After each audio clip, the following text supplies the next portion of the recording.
Hello guys, good morning. Ngayon nandito tayo sa ating project car na Charid. Yung park light kasi nito ay nawawala ito ng ating project. Guys, ito yung Charid natin. Pasok ka sa loob.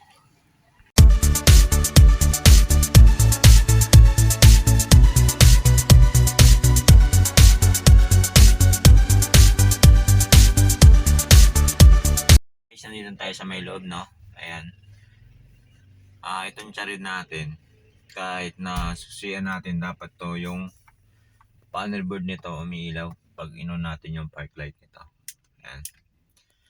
Ayan. Ayan guys, susiyan natin.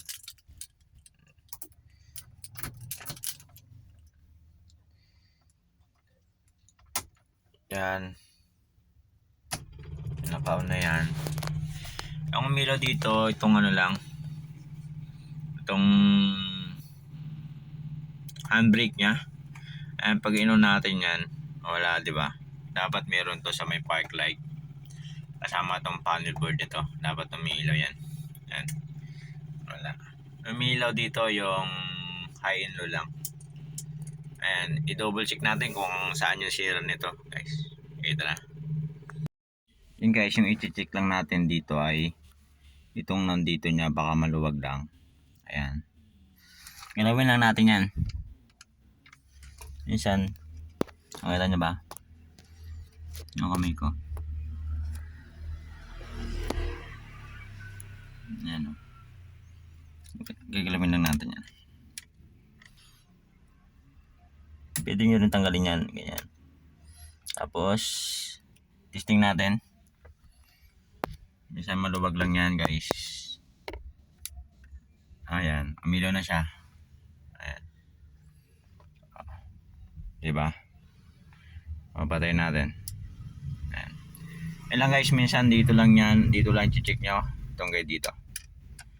Ibalik na natin. Kasi, ayan. Ayan. Okay na. Nabalik na natin. Check natin ulit. Ayan.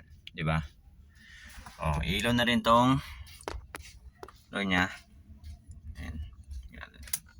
Ayan. Tapos, itong dalawang flasher natin. Ayan, pinulit natin. Nandito yung flasher niyan. Ito ang flasher. Ayan, kita nyo. Ayan. Ayan. Ito yung tumutunog. Ayan guys, patayin na natin to.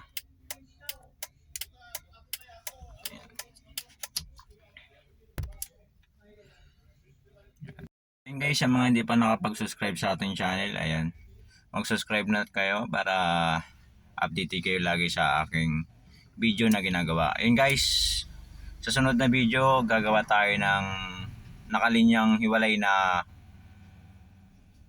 ano natin, na flasher natin sa mga park light natin para hindi na natin siya dito gagalawin sa manubila. Meron na siyang sariling switch.